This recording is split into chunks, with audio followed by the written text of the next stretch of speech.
Welcome to our virtual speaker series, where we are going to have the pleasure of hearing from Dr. Eddie Fergus. I'm going to talk a little bit about the speaker series and the Smart Center and the Northwest MHTTC, and introduce Dr. Fergus as I go through that. I'd like to also begin with a land acknowledgement that we at the UW Smart Center and the Northwest MHTTC acknowledge that we live, learn, and work on the ancestral lands of the Coast Salish people who walked here before us and those who still walk here. And we're grateful to aim to respectfully live and work on these lands with the Coast Salish and Native people who call this home. So we have reached the conclusion of our 2023 Smart Center Speaker Series, focused on equity-centered MTSS and implications for school mental health. We've had a fantastic lineup culminating here today, May 22nd, with Dr. Eddie Fergus, who's going to be speaking with us about MHTTC and all sorts of equity-informed approaches and conceptualizations for MHTTC. I'm just going to talk a little bit for a moment about the Smart Center. I'm Aaron Lyon. I have the pleasure of being one of the co-directors of the Smart Center, the UW School Mental Health Assessment Research and Training Center. And the Smart Center is really working to be a national leader in developing and supporting the implementation of evidence-based practices broadly defined in schools, including prevention, early intervention, intensive supports, the full range across all tiers of MTSS. We have many different foci, including research and evaluation, training and technical assistance, community partnering and outreach. Our functions and roles include some basic research on school mental health, what works, what we need to work to get out there, generating evidence and testing models that work, mobilizing evidence. This is, I think, a particularly strong focus of the Smart Center, both in terms of our research and our practice. We do a lot of training and technical assistance to support all the important work that's going out there that educators and districts and states are doing surrounding school mental health broadly defined, and also conducting research on what kinds of strategies and practices we can use to get high quality practices out there into the real world. And we also try to do our best to build political will, disseminate information broadly, to be at the table to support any conversations that legislators or others might be having about ways to best support students in schools in order to bring the best quality services we can to those who could benefit. So more ways to contact us: through our email, through our website, through our Twitter account. I also just want to take a moment to talk just a bit, I'll move it through pretty quickly since we were a little late to get started, about the MHTTC, which is is housed within the Smart Center, the Northwest MHTTC. This is funded by SAMHSA and allows us to be participants in a nationwide effort to accelerate the adoption of evidence-based practices, to improve awareness and knowledge among the workforce about school mental health and ways that we can best support that, to build on and continue to foster regional and national alliances, and to increase the availability of technical assistance, and through that, evidence-based intervention. So here's how to get MHTTC specific info. Also, we have a website and an email, etc. Now, the moment we've all been waiting for, it's my pleasure to introduce Dr. Eddie Fergus, who's a professor of urban education in the School of Arts and Sciences at Rutgers University, Newark. Prior to joining Rutgers, Dr. Fergus was at Temple University and NYU. Most importantly, perhaps, he's a former high school social studies teacher. His work is at the intersection of educational policy and outcomes, specifically focusing on Black and Latino boys' academic and social engagement outcomes, disproportionality in special education and suspensions, and school climate conditions. He's published more than 4 dozen articles, book chapters, evaluation reports, as well as 5 books. He's worked with over 120 different school districts since 2004, specifically on addressing disproportionality in special education and suspension. We are really happy to have Dr. Fergus here to round out our speaker series. And without further ado, I give you Dr. Eddie Fergus. All right. Well, welcome everyone. Thank you for the intro. I'm glad to partner with this Northwest group. I'm excited about the sort of opportunities to continue dialogue around sort of what does it mean for us to do sort of evidence-based work, recognizing that some of the evidence we've got to contend with is the nature to which we have patterns of disparity that are bound to some of our social cultural dynamics that we have as a society, right?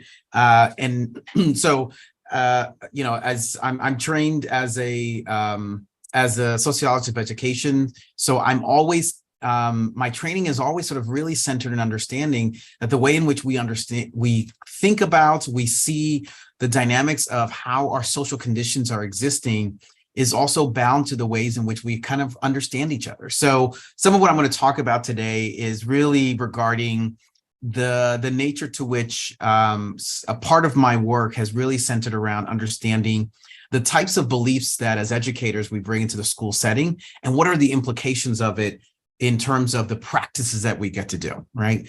We, you know, at the core of how I sort of explore and theorize this work is recognizing that the practices that we do are always allowed to exist in a very particular way based on the ways in which not only we understand the practice, but also the types of beliefs that we use to help substantiate, to support, to cement the way in which we kind of approach that work. You know, and that's because we all recognize that every behavior that we do, whatever we do, there's always a belief that undergirds it, that allows it to have kind of the permission for it to operate in a very particular way. So, and then specifically, you know, a part of my work, particularly around disproportionality, where it has involved me doing root cause analysis work, has allowed for me to kind of understand that there are ways in which school mechanics operate that contain levels of gaps, you know, and when I say gaps, I mean gaps between what we imagine a practice is and the way in which we actually do it, right? And the concern is, so what happens when those gaps exist? And in particular, what happens when those gaps are intersecting with some of our most vulnerable populations, right? Do their vulnerabilities actually become a continued issue for them because the systems are exacerbating the vulnerability because their gaps can't address those issues? And so as we look at frameworks like MTSS that are intended to be preventive structures, right? How do we also make sure that these preventive structures are intentionally going to manifest habits of interrupting histories of inequality that exists in our school systems, right? So it's not just a matter of like, you know, everybody understands sort of the key pillars of developing a strong MTSS structure, but also recognizing that those structures are going to be organized to interrupt the ways in which we had not given permission to ensure that there's access and opportunity for everyone, right? So I'm going to talk through this actually, sort of this set of work through actually I'm going to use a case example of a school district, the ways in which we kind of need to approach our work around MTSS through the lens of understanding the complexity of the disparity that's existing, and as well as the types of beliefs that the adults bring to our school setting, right? So first, I'm going to start with a little bit of language norming, because just in case for folks who are here, you know, who are wondering what is this term that Eddie keeps saying in terms of disproportionality, right? Some of you may have heard the terminology, but the notion of disproportionality at its basic core, it really refers to the idea of an over or underrepresentation of a group of kids in relation to their overall enrollment, right? So let's say you have, as a school district, you have enrollment of male and female identified students, self-identified students that is 50-50, right? For all things being equal, there should be a comparable representation in discipline, in after-school programming, in special ed identification, in gifted AP and honors, right? When we start seeing an over or an underrepresentation of, let's say, groups of students that identify in particular gender categories, if we start seeing that over and under, that's giving us an indication that there may be a pattern of disproportionality, right? And for all intents and purposes, the idea of disproportionality is nothing new. It has been in existence. We've first started languaging this this idea of disproportionality in 1968 with a report that was authored by Lloyd Dunn. And since then, there have been multiple ways in which disproportionality has been talked about, particularly at a federal level. And then finally, in 1997, the federal government outlined in one of the amendments of IDEA that state education departments are required to identify school districts that are disproportionately placing students in special education and or discipline. Since 1997, there's been 3 different additions or changes that have been made to the to disproportionality regulations across the country. Right. The most recent one mandates that not only every district be cited, but every state now has to use the same formula, which, trust me, that is a good thing, because prior to 2016, we had 50 states and we had about 30 different formulas that were being used, which meant that in some states, there was no disproportionality happening, and in other states, there was tons of disproportionality happening. So the work that I've been able to do over the since 2004 has really centered around: how do you support districts that are cited for disproportionality? How do they come to understand these particularized issues? So a lot of my work has really centered on isolating, taking research strategies to help support sort of a evidence-based lens of an evidence-based equity lens that practitioners can use to really explore sort of how they address these issues of disproportionality. And so part of the work that I do with school districts is involving them, first doing a root cause work. Now, when I say root cause analysis, right, this isn't doing a 5 whys. This is actually sort of looking at very targeted set of evidence that we know is connected to very specific patterns of practice, right? So for example, if we're looking at discipline, then we know we need to look at our code of conduct. We know we need to look at sample behavior referrals. We know we need to look at our the data regarding who's being suspended, who's not being suspended, who's getting referrals, who's getting in-school suspensions, and who's not. It also involves us looking at what are the types of classroom management expectations that have been established. It also looks at the ways in which our behavioral intervention teams are operating, right? So the root cause analysis involves looking at very specific areas of practice that we know are very much implicated in these areas of practice. So this root cause work, which I've been able to do with so many districts over the years and state ed departments, have really sort of identified very particular habits of remedies that are gaps that are existing or causes, and the related sets of remedies.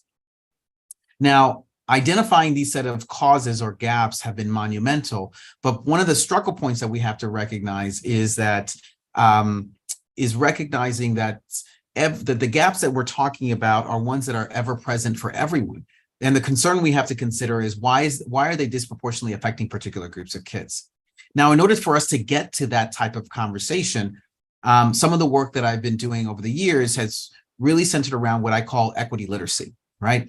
Meaning it's about developing the types of lens components that are valuable to unpack and understand why a pattern of a behavioral referral form, for example, that may not be implemented well across the school system, right? Why is part of that practice disproportionately affecting a very specific group? And so the equity literacy allows us to really develop the muscle power to be able to examine or have those conversations in a way that allows for everybody to be able to lean in and ask the question, is there something about X population that we understand that place them at greater risk in terms of being in terms of particular referral forms being used or specific interventions being used, right? And that equity literacy sort of those sessions that myself and my team do is about nurturing that literacy for staff, right? Such that when we are building the remedy plan, right, particularly when they're building a remedy plan like MTSS, that they're building it with the conceptual understanding that this remedy is about dealing with this disproportionality issue. And it has, in that building out the framework, we're also building out the types of equity lens that is necessary for it to be implemented to address that particular issue versus it being a universalized strategy that is good for all, right? And that's, and I'll talk a little bit later around sort of that euphemism that we say in terms of, well, that's just good instruction, or that's just good practice, right?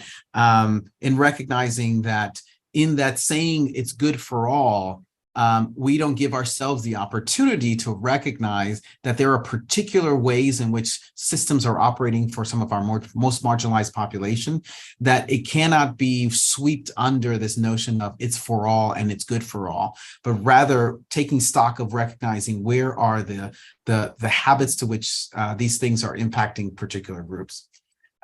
So that set of work has really sort of led to an intentional, what I call applied research implementation strategy in terms of getting districts to a place where they can walk into an MTSS implementation strategy with a very particular lens that they can use to implement their MTSS work, right?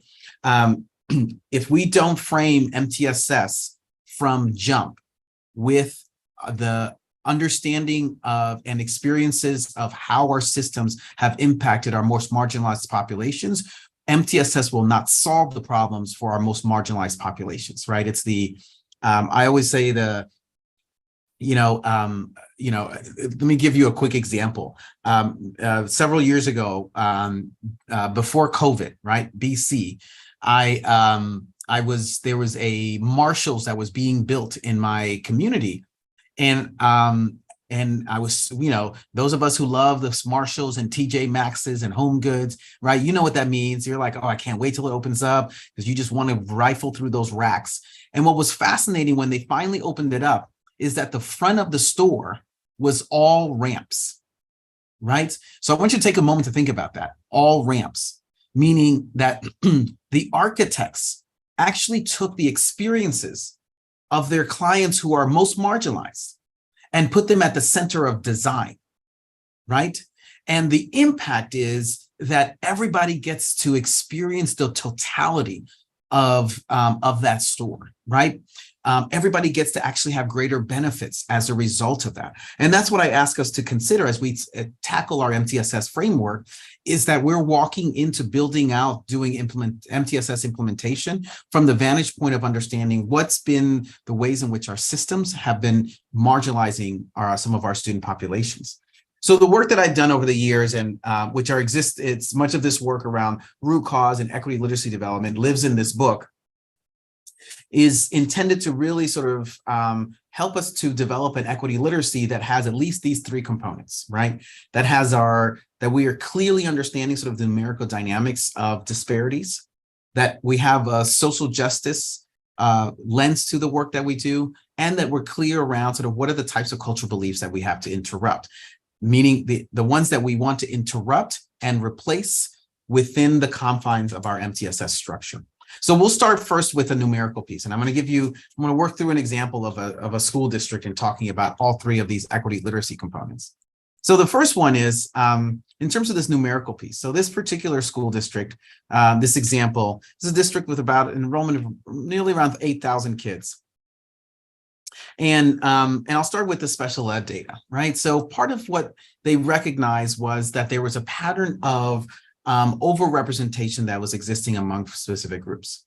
Now, just for quick edification, right? For those who are not familiar, relative risk ratio is now the formula that all 50 states ed departments have to use to identify school districts that are disproportionate. The idea of relative risk ratio is it allows you to know how likely or what's the increased or decreased risk that one group has in relation to all others around disproportionality or a particular program. So in this example here, this is the relative risk ratio by race ethnicity in terms of overall special ed identification. And so the ruler is 1.0 is equal risk. So you want to be as close to 1.0 as possible. Anything above 1.0 is an elevated risk. Anything below 1.0 is a lowered risk, right? So if we take, for example, let's take our Asian student population here. They are at 0.38. So that's below that 1.0 equal risk, which means in terms of translation, they have reduced risk of 0.62, right? Now, when we're talking about anything below 1.0, we're only talking about how much reduced risk is here. So for all intents and purposes, they're 0.62 less likely, or they're 62% less likely compared to all other students. While if you look over at our Black students, they're 1.3. That means they're 30% more likely compared to all other students to be identified with a disability, right? So in this particular school district, you have this pattern to which we're seeing these, the rate at which there's overrepresentation. When we looked at it by gender, right, in terms of gender categories, in terms of self-identification, we see that our male identified students, they're 71% more likely compared to female identified students to be identified with with a disability, right?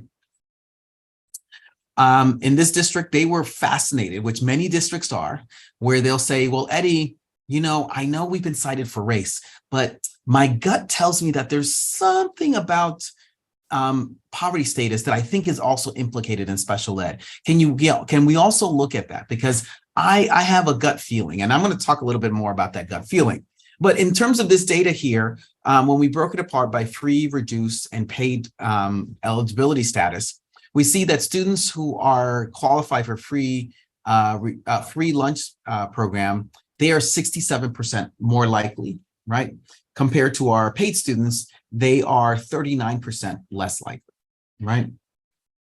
Now, I want to pause here for a quick minute around this piece regarding talking about sort of low income status, right? And I bring this up only because as many of us who do this work and many of us as educators who are existing in school districts, we're always sort of, whenever we're entering this conversation around disparities, that especially when we talk about it by race, even by gender, that income always comes into the dialogue. And I want to normalize that, that part of that dialogue that happens is because there's a set of belief that we are all walking into our school settings with, which is an understanding around poverty as a condition that somehow we either have a gut feeling, we have a random article that we remember reading from years ago, or there's a book that has populated our thinking to suggest that there's something about a poverty status that is related or interacting with the special ed identification, right? And the thing that we have to consider and recognize around that is that we have the potential of creating a bit of a slippery slope argument when it comes to particularly utilizing free and reduced lunch status as our proxy for identifying poverty. Two, recognizing that by insinuating or getting into the dialogue, we are creating a slippery argument that there's something about poverty status that is akin to a disability category, right? The presumption that poverty induces, right, a special ed identification is something that we have to be very careful about as we enter these conversations around poverty. All right, so looking even further, again, we're still in that numerical piece of our equity literacy. We got to make sure we understand the dynamics of it. When we look specifically at specific disability categories, which if you look at the legend at the bottom, you have ED, emotional disturbance, SLD, specific learning disability, SLI, speech language impairment, OHI, other health impairments, and ID, intellectual disabilities. You see, especially if you look at the 1.0 line, you see such variations across the different groups in terms of who has greater risk, who has lowered risk, right? And so And with this district, when they started to really unpack and really see this numerical dynamic that's happening, they recognize that whatever the causes are, we have got to make sure that the remedy is aware of the impact that these patterns not only have for the moment, but historically have had, not just for the kids, but also for the adults, right? Because part of what we understand is happening is that kids are living these disparities, but the adults are also ingesting this narrative that helps to explain for themselves as educators why this is happening, how they rationalize sort of what continues to happen. Because one of the things I'm always very mindful of telling school districts when we're working on these issues is that the many years that it took us to identify that this is a problem is the many years that it's going to take us to unravel it, right? Because we have to not only sort of recognize that there's going to be technical change work that we're going to do, right? And that's some of the potential I see in what MTSS really encourages us to do. But we also are going to need to own what are the beliefs, right, that allow for and have allowed for those types of these types of disparities to persist. And as you can see here, and I'm going to take some examples, so for example, our Native American student population, you see the column, the orange or burnt orange color that you see there, where you see 1.48, which is specific learning disabilities, which means that our Native American students are 48% more likely to be identified in that category compared to all others. And if you look across at all of the groups in terms of the SLD, you see that there is greater potential in all groups except for our Asian and our white student populations, right? And that really sort of, in this district, it created a great deal of kerfuffle, right? Because they had not understood and seen this level of the disparity pattern, and now had language to really grapple with, wait a second, this may not be accidental. This may not be something that is due to the kids. What is it that we do that we have to be mindful of what's happening to our kids? And then the same thing when we look at it by gender, you'll see an extra column here, the green column, which is autism. In this particular district, they had a growing concern around their autism rate. They were not cited by the state ed department around autism, but they were concerned that they really wanted to look at it in terms of their data, specifically in terms of gender identification, right? Because they had a hunch. And as I asked them about their hunch was predicated on what they were seeing in terms of in their classrooms, and also in terms of the what was coming out of the child study teams, right? So as you can see here, in terms of male identified students in this district, male identified students are 4 times more likely to be identified with autism, or in terms of percentages, they are 310% more likely to be identified with a disability.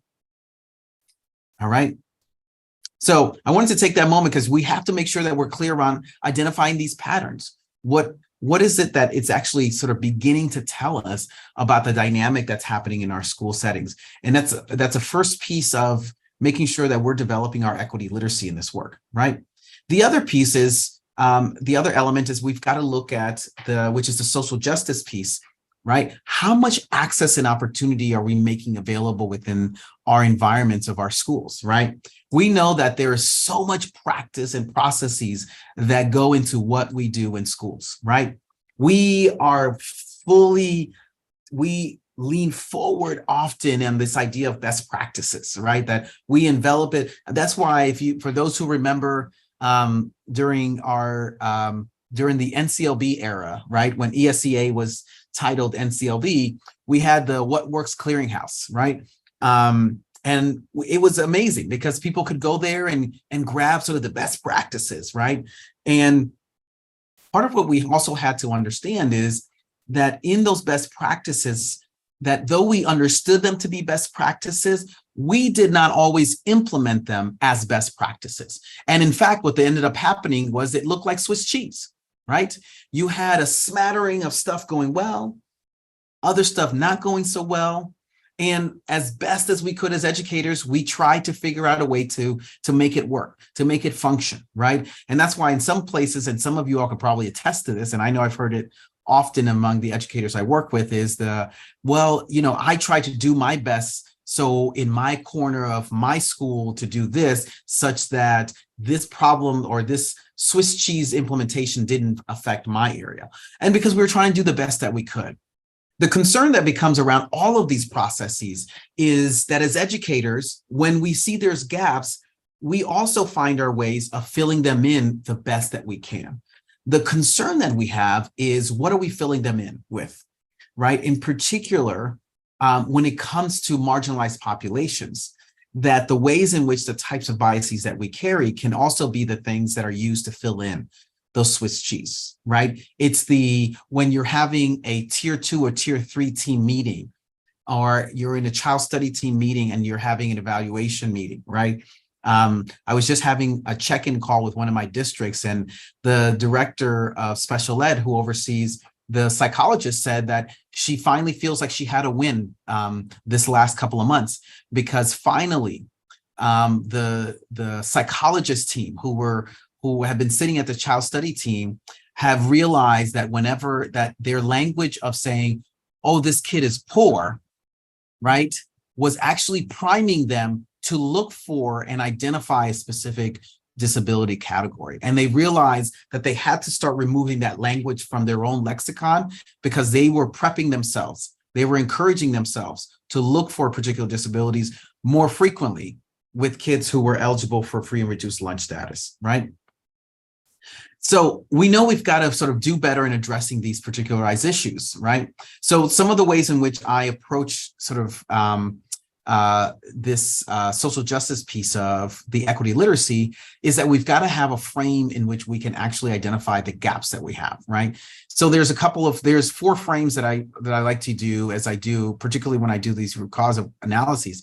Is one, we look for how much quality have we actually been we actually understand is in our practices, right? This is where I do a very small version of a theory of action around every practice that a school district does, right? So when we're looking at our tiers of support, I will constantly say, okay, outline for me what happens from step 1 when a kid is having a struggle to the point at which they're involved in some type of tier supports, right? Walk me through your theory of action. What do you expect to happen with who, how, where, and what forms? So that's the quality element, right? The second is we look at efficiency, which is looking at, well, how frequently do you actually do the practice that you say you do, right? And that involves looking at sample referral forms and looking to see, are there sections of referral forms that are not completed? Why aren't they completed? What's the information that's actually being provided? The next component we look at is looking at the resources, right? Particularly around the idea of how many, are the resources appropriate to achieve the theory of action? Right. So if we say we're doing tier 2 interventions around a particular strategy, and it requires a level of content level knowledge among that practitioner, are we sure we've attached the right practitioner as a resource to do that work? And then finally, is identifying what are the types of beliefs and mindsets that give permission for the practice to exist the way it does. Right. So the ways in which for this particular district, part of this process, this is, some of what they theorize. This was part of their theory of action, right? They laid all this out. Like, Eddie, okay, so we do this, and we have a case manager, and then we have a 4 to 6 week time frame, and then we have a team. And I said, great. Now let's walk through all of the forms that show me that you actually do this, right? Let's look at your level of efficiency in getting this stuff done. What I always tell folks, that this process, as arduous as the root cause process may be, I tell them that what it's also going to give you is an indication of some of the beginning areas when you're ready to start implementing your MTSS framework, that these are some places in which you can start doing some very direct work, right? So as this sort of really digging into sort of what these processes are, it allows us to start identifying that the wellness to which we do tiered supports is about creating access and opportunity.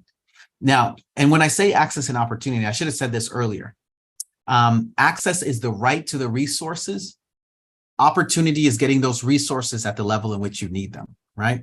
So if you can think of access in terms of teachers, right? So every kid has a right to a teacher, and every kid does. They get the teacher, right? Opportunity is getting that teacher at the level in which you need them to be successful, right? So for example, if you're a kid who you need some, there's been an absence of good phonics instruction in K1, and now you're in grade 2, you need opportunity in the form of your teacher who has enough competency to understand how to shore up your phonic gaps, right? So both have to exist, access and opportunity. And so part of the equity literacy work that transpires is understanding that machinations of how our practices need to be reflective of that. Now, the last piece, and this will be the piece where this is going to be the one that's we may start sort of riling in our seats, right? Is beginning to isolate what are the types of beliefs that also sit alongside us in this work that actually that have given permission for some of the ways in which our disparities have existed. So I'll start by saying, many years ago, about 13 years ago now, I started measuring the types of equity beliefs that staff bring to schools, right?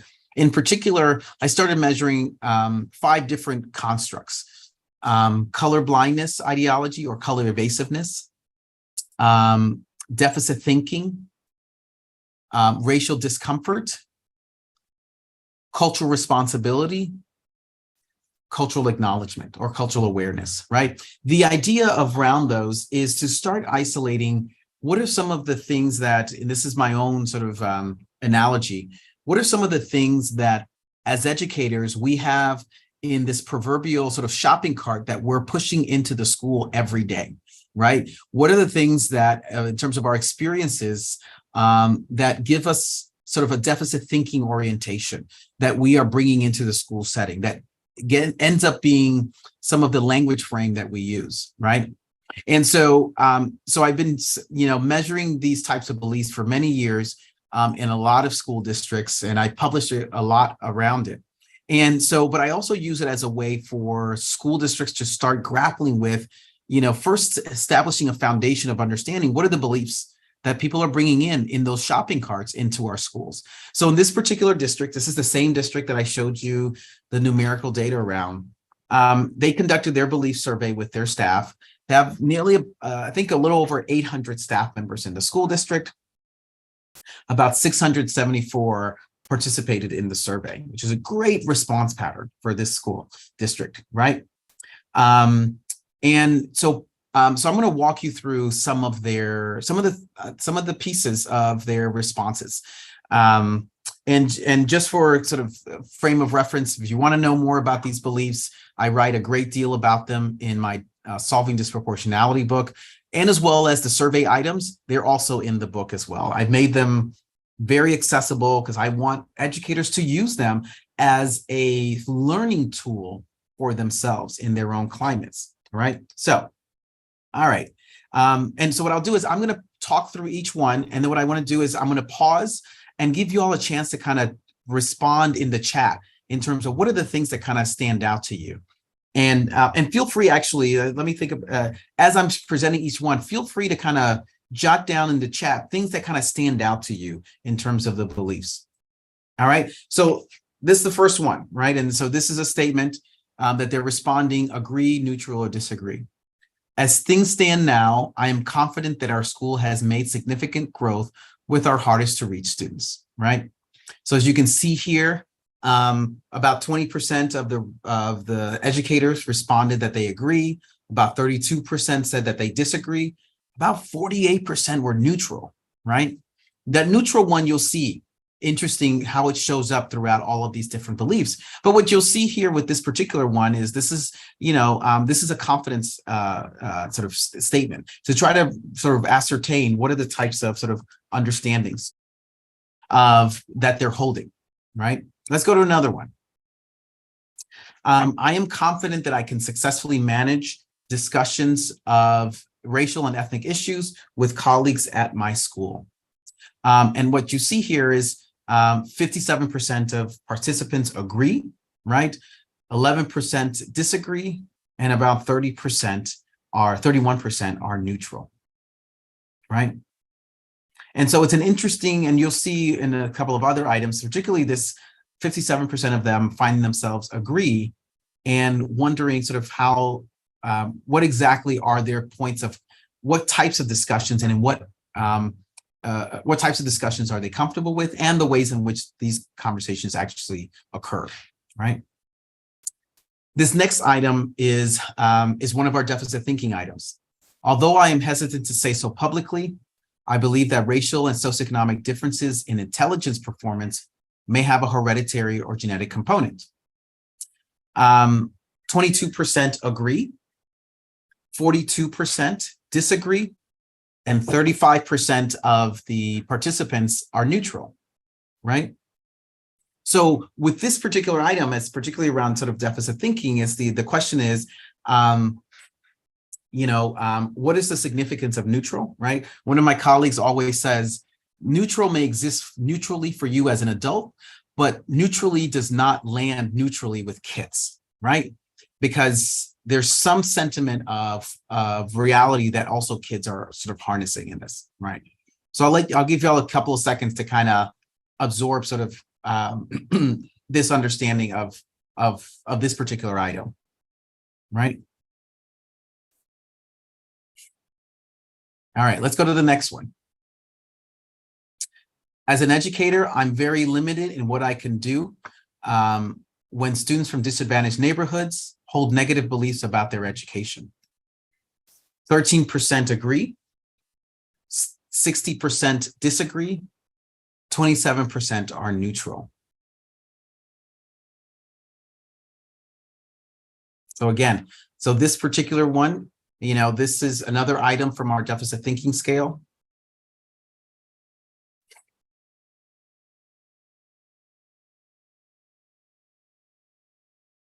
All right, let's go to another one. This was one of the items in our color blindness or color evasiveness scale. I try to ignore skin color in order to view minority students as individuals. Nearly 42% agree, 30% disagree, 28% are neutral.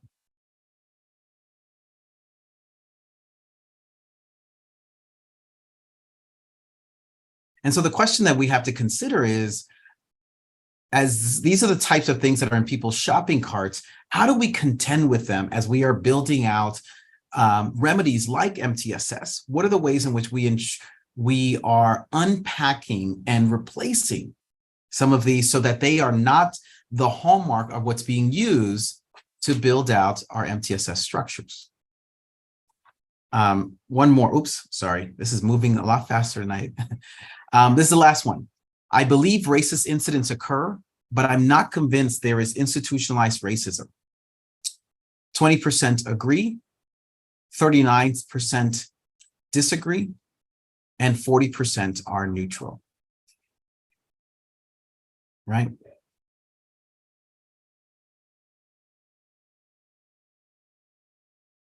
And this particular item is really at the crux of what we hear some of the argument in terms of especially the conversations that have emerged over the last 10 years, specifically in our current social cultural environment, that is really begging for us to grapple with the recognition that there are patterns of disparity that are existing in our society, not just in education, in housing, in policing, right? Like, how are we really addressing these issues?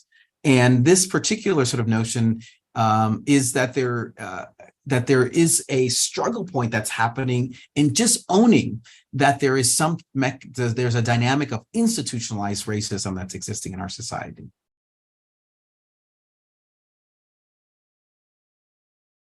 All right, so I'm going to take a moment here, allow us to kind of identify what I like to call the tall trees. And if we can share some of those in the chat. I already see some that folks are sharing. Thank you so much. Right. Shane, yeah, I appreciate your response around is neutral is the absence of the option of I don't know, right? And part of what I'm always very mindful around the neutrality is that it is going to contain elements of individuals who just don't have a body of knowledge to know how to respond, right? And also individuals who are not sure that they want to lean into either agree or disagree, right? All of that lives in the neutral, right? But I will still say, and does that, even in the I don't know, right? How does the I don't know land for your most vulnerable students, right? Do they experience our practice in a way that is cognizant of that they're educators that are there to provide them the social safety nets, that they are unaware of what their needs are?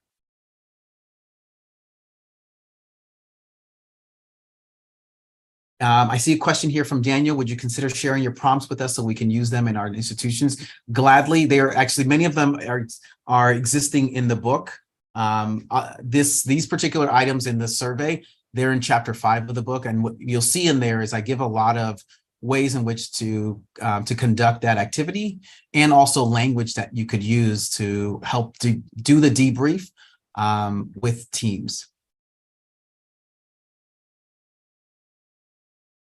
I see a question from Ashley in terms of wanting to know the demographics of those who responded. So this particular district, which is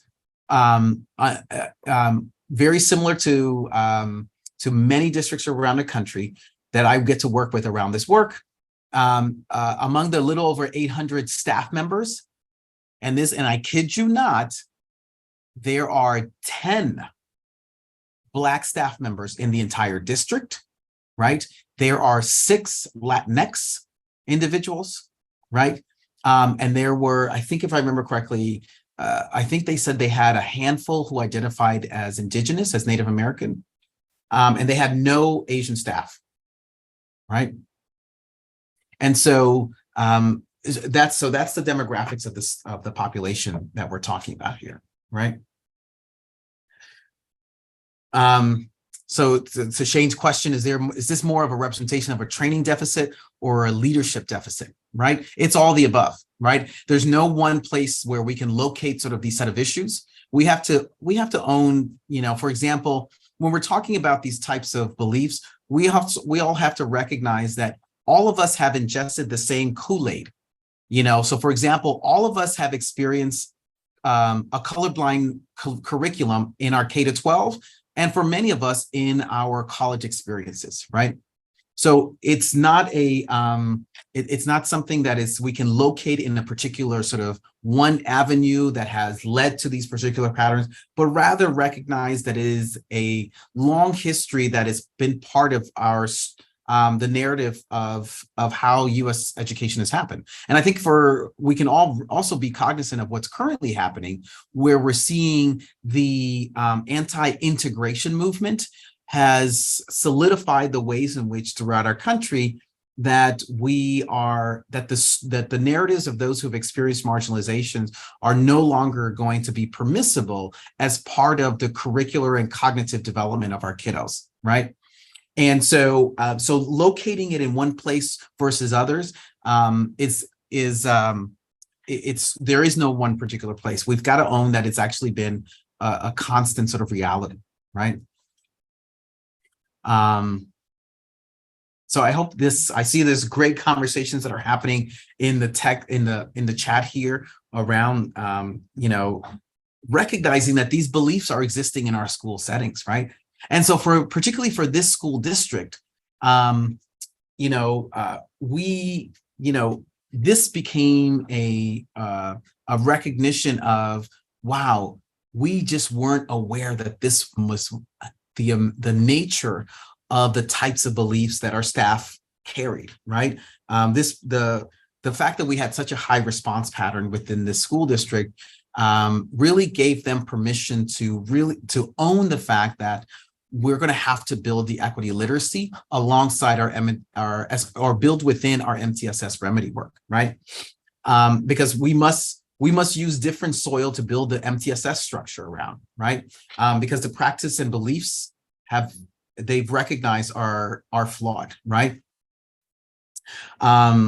So as we know, our multi-tier models, and there's so many different visuals around this, right, that we're trying to be attentive to recognizing of what we need to do. But one of the things that I've been in terms of the support work that I do with school districts on the applied side of my work, is to really provide them a type of framework that that addresses the wellness of access and opportunity, particularly as it is available to marginalized population, right? Those structures have to interrupt the habit of biases, right? In particular, so the way in which I support school districts as they're doing their MTSS implementation is building their equity literacy elements to interrupt specific bias habits within elements of the of how they are implementing their MTSS. And two, the other strategy I focus in on is how do they progress monitor the amount of access and opportunity that every element of what they do, is it providing a level of access and opportunity, and or is it providing an interruption for the lack of access and opportunity that they've had issues around before. So what does that look like, right? So the first around the sort of the bias perspective, and without going through the equity literacy development work that I do with a lot of my school districts, is one of the things that we do is we do this equity literacy where we first unpack what are those beliefs that are sitting in people's shopping carts, and we do work around replacing it by using the research around from social psychology that talks about these 5 interruption strategies, right? And all 5 of these are really, I delve into them in chapter 5 of my Solving Disproportionality book, with the intention of how do you saturate an environment in a way, and not a one-time saturation. This is an ongoing 3, 4, 5-year saturation of continuously interrupting these biases in such a way that they become part of the DNA of individuals. But in particular around MTSS, what I have found useful is this one specific area of interruption, which is improved decision-making, right? The idea of improved decision-making is really creating the types of mental schemas to slow down our habits of thinking such that we are not using stereotyped ideas around behaviors, about cognitive abilities as drivers for how we actually sort of address a particularized issue, right? So what does that look like? So some of that involves, as we work with MTSS teams, is helping them develop sort of the types of working strategies as a team to slow down their thinking and engage in more cognitive efforts, right? And some of that cognitive effort, it means slowing it down, engage in if-then planning around how they are making sense of data, laying out sort of decision-making logics, to help them think through how they see a problem and how they identify the response.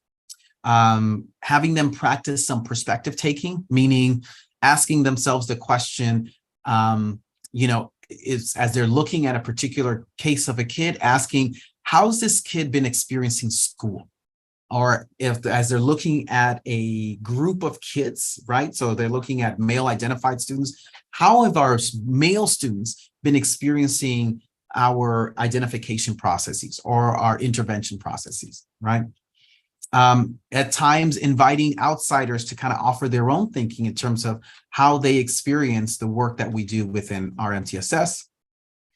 Intentionally seeking out the voices of those who have been marginalized within school, and asking them explicitly around sort of how they experience our systems, right? How does it all land on you, the way in which we imagine, right? I just did a session like this with one of my school districts about a month ago, and they decided to do one with, to invite they have a small Black student population, so they invited the Black parents, which was very brave of them to come and talk to them about, we're noticing that we are having a lot of our Black students in our tiered support program.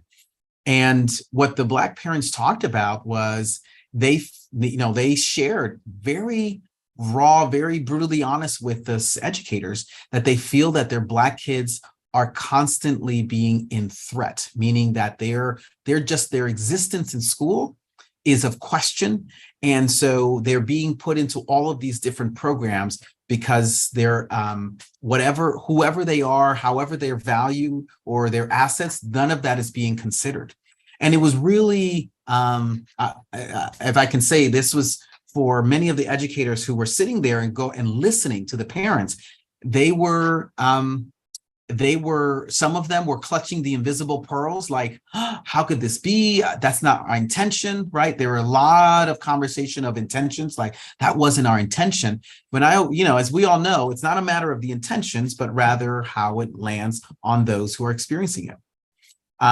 So seeking out the voices of individuals who are experiencing marginalization in our settings, in our school settings, may be very,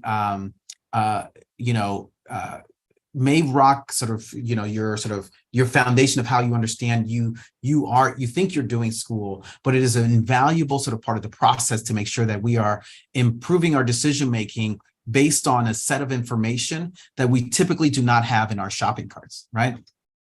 So the next strategy that I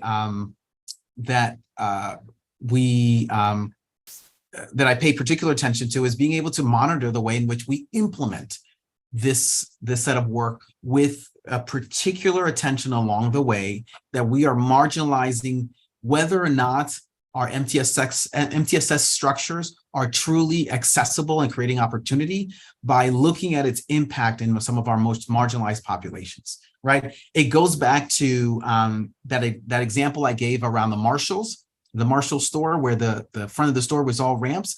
Let's put at the center of not only the design of what we're doing, those who are experiencing the greatest marginalization, but let's also put at the center of progress monitoring the wellness of what we're doing, those who have historically experienced the greatest marginalization, right?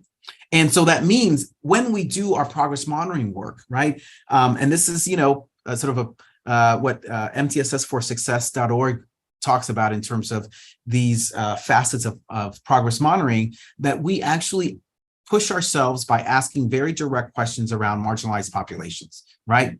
So for example, asking ourselves questions in the screening: do the tools match the needs of the culturally, linguistically diverse populations that we are serving?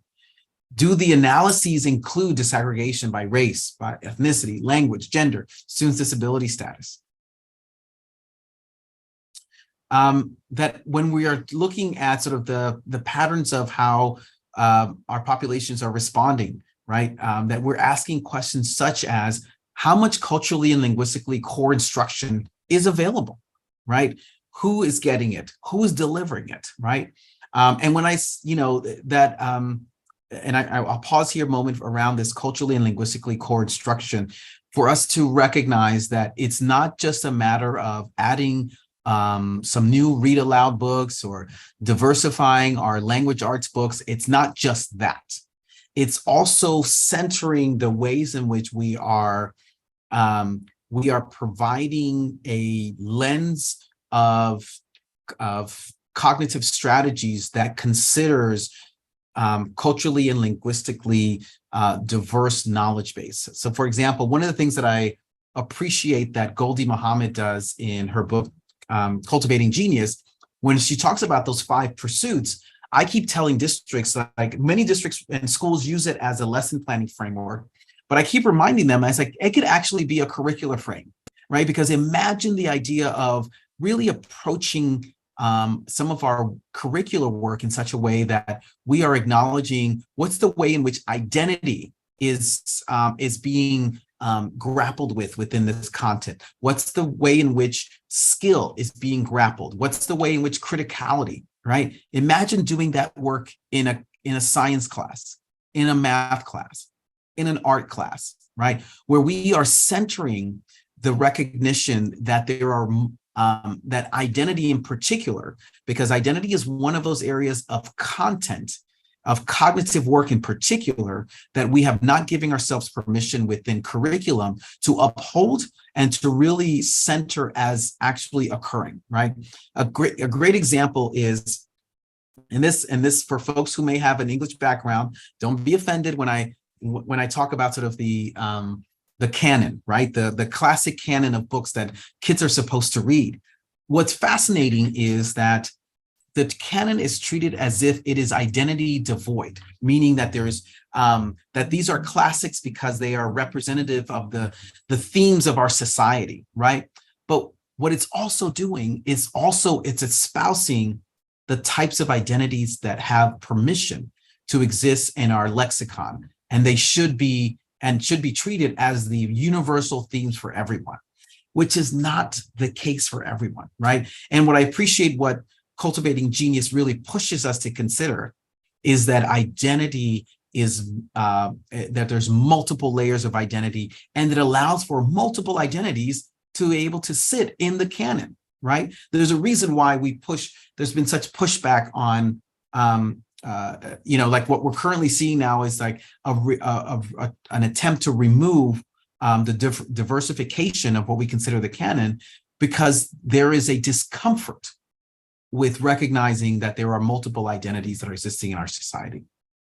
And then the other piece around MTSS, particularly the progress monitoring element that we should be attentive to, right, is how do we language the ways in which we are constantly improving the processes for the next iteration of sort of providing supports for our next cohort of kids, right? Asking ourselves questions such as, how much access and opportunity did the process contain during this period, so that we're not just isolating the idea of like, oh, I gave it to them, and so this is how they responded. But let's actually ask, did you give it to them at the level they were supposed to get it? Did you operate in the way in which you were intended to operate in terms of what you were providing in terms of that intervention supports, right? And then the last thing I want to mention, and this has been an interesting, and I'm just going to put it out there as an implementation consideration around MTSS,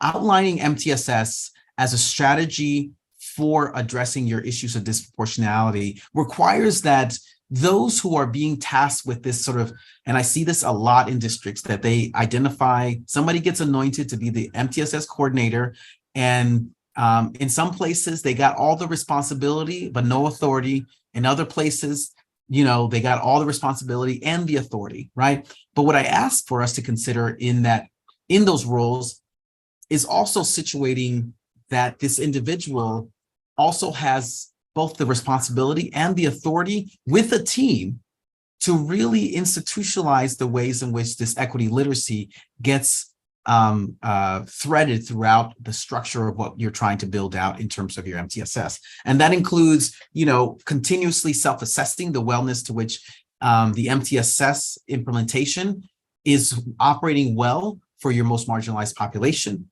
And also developing the types of plan of action that are about continuously addressing those access and opportunity gaps, right?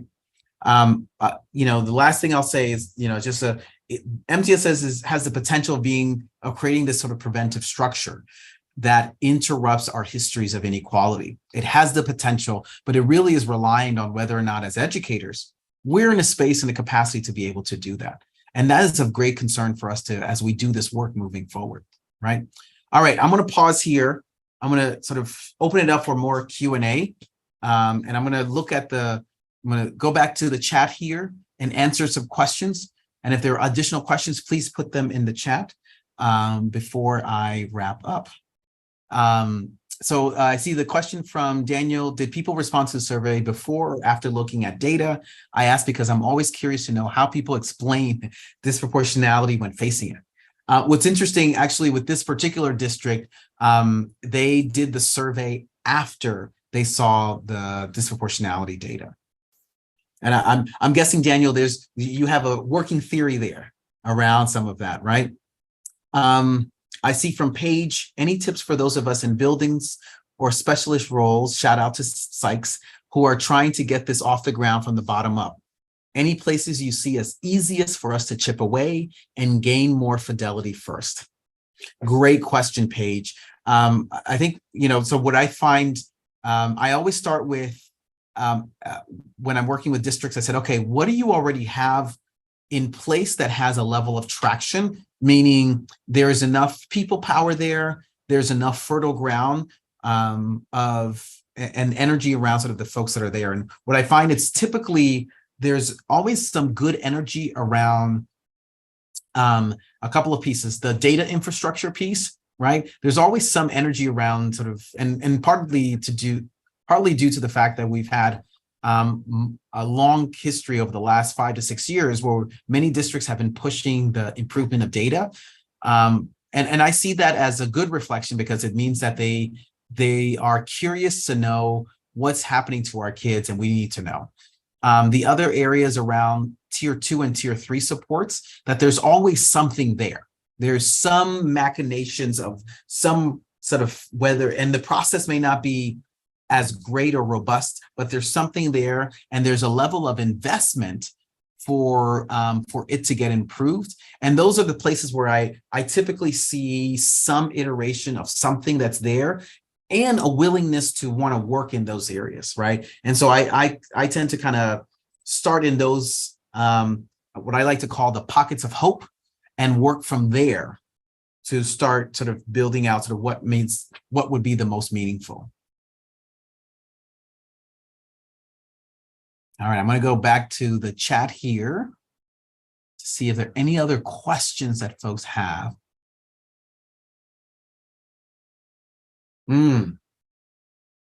Oh, Daniel, yes, I see your question. Do the data systems include qualitative data from students? To what extent do their stories become agentic in their shifting systems? So typically they don't.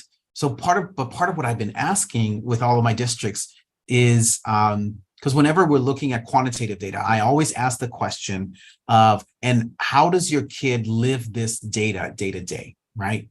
And so one of the homework assignments that I give them is I have them do a couple of things. Either do very specific types of shadowing for a day, right? Basically, sort of let's walk through the day with a population of kid who you know is experiencing marginalization, and have them look for very particular things. One, the types of language that adults are using with them. Two, the types of learning experiences that they are having and not having, right? And three, the types of behaviors that the adults are noting about them.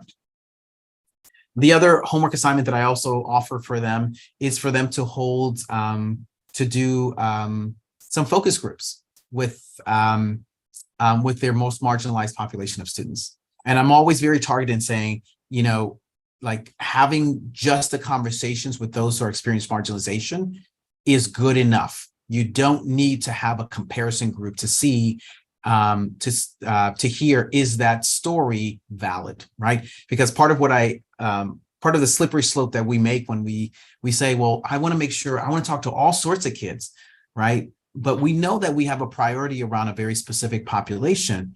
And when we do that, at times there's a slippery potential that we are not giving sufficient agency and credence to the story and narratives of those who experience marginalization, because we're seeking to see if it's happening to other groups, or if it's happening to others, and therefore it's a more valid experience.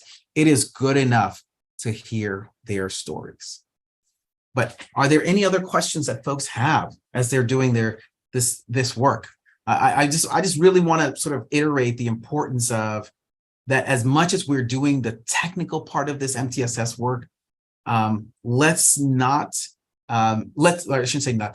make sure that we are being attentive to the types of beliefs that this technical work is requiring of us.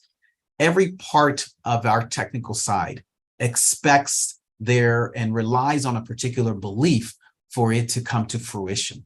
And what I ask you to consider is, what is that belief when it comes to addressing, particularly when MTSS is intended to and should be addressing our historic patterns of disproportionality. Oh yeah, so I see the last question, once you see bias in the survey data, how do you move the needle? So that's where in chapter 5, I have outlined there sort of this equity literacy development sort of sequence. It's outlined over sort of a 2-year time frame. And it's not intended to mean that it takes 2 years. No, it actually takes much longer. But I just outlined it in such a way that it allows for, and I use the 5 interruption strategies as a frame for how to do this, right? This is when you do some perspective taking activities. This is when you do some counter stereotypic imaging activities, right? And it's outlined in that type of cadence to do this work. Dr. Fergus. Yes. Wow, this has been great. And I think, I hope I'm going to pronounce her name correctly. Mara says, thank you. This was amazing.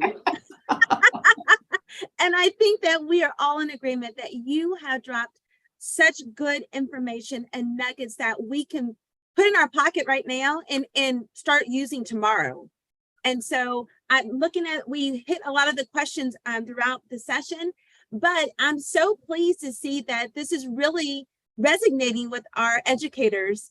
And I would say the Pacific Northwest, but I know we have an educator from this great state of Texas on this call as well. So you are hitting educators from across the country, and it's really, again, hitting them and addressing some of the topics or issues that they're dealing with in their current districts.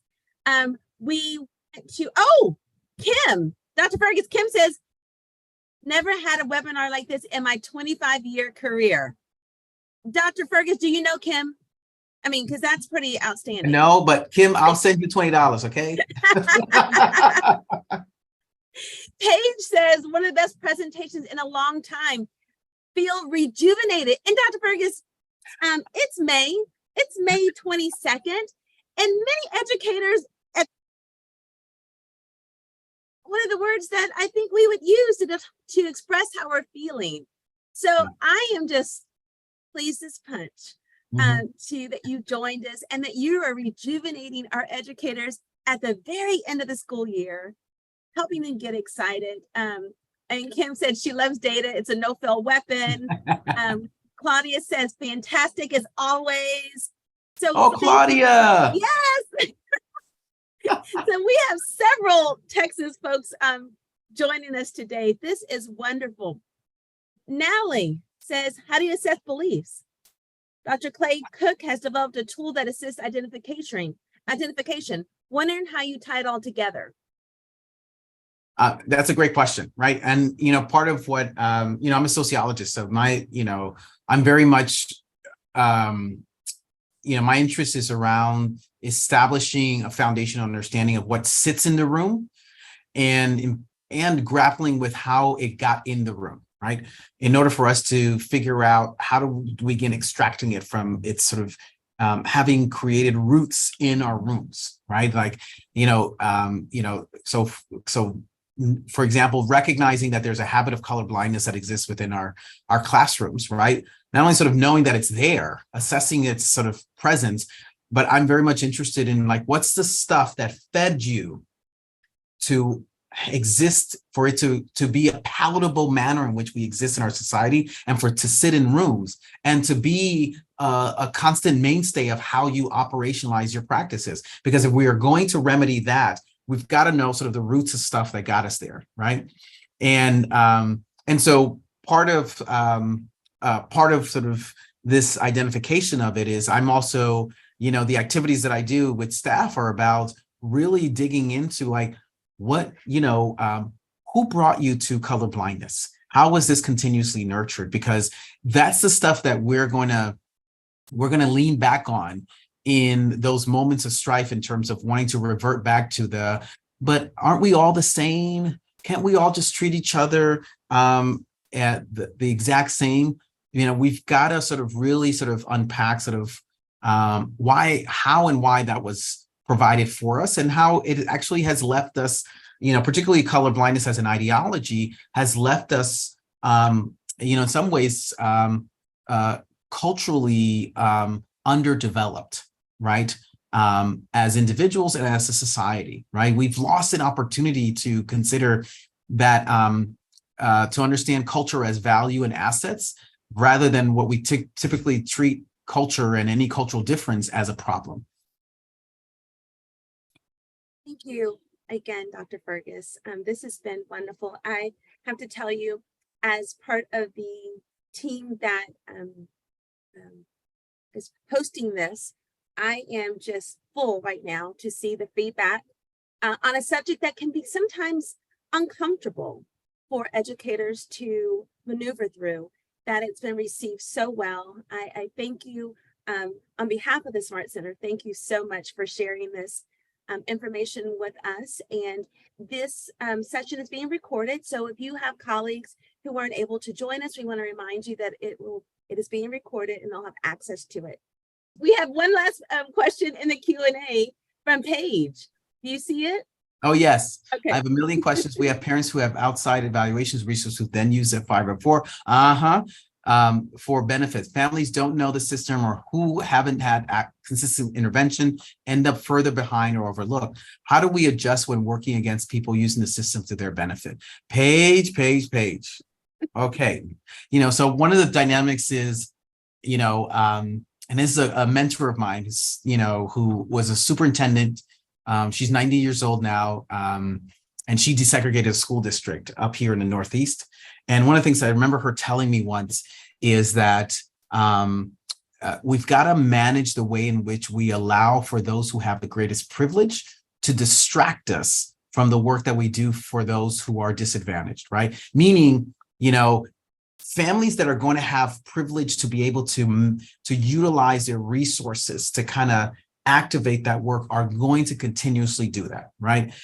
We can definitely put the safeguards in place to kind of truncate the way in which they do, but those who have the greatest privilege will always find the ways in which to utilize the system for that. What we have to be concerned about is making sure that those who don't have that level of privilege, that our platform is about serving them the best, right? That they are the main drivers, they are the main focal point of how we are providing our supports, right? And we have to continuously keep that in mind, because I also don't want to be romanticize sort of how that happens, and that it won't come with problems, because what is that quote from Clay Shirky? When you're accustomed to privilege, equity feels like oppression, right?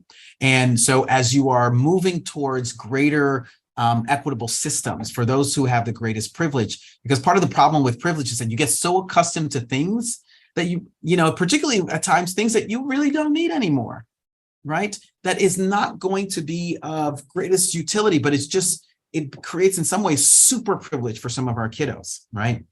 But when we are advancing some of this movement forward around equitable opportunities, those who have greatest privilege are going to have some of the hardest time knowing how to accept it, right? And one of the things I try to work on, particularly with superintendents and their school boards, is we've got to change the message for how we talk equity so that it's understood as part of a community moral agenda, not you're about to lose something, right?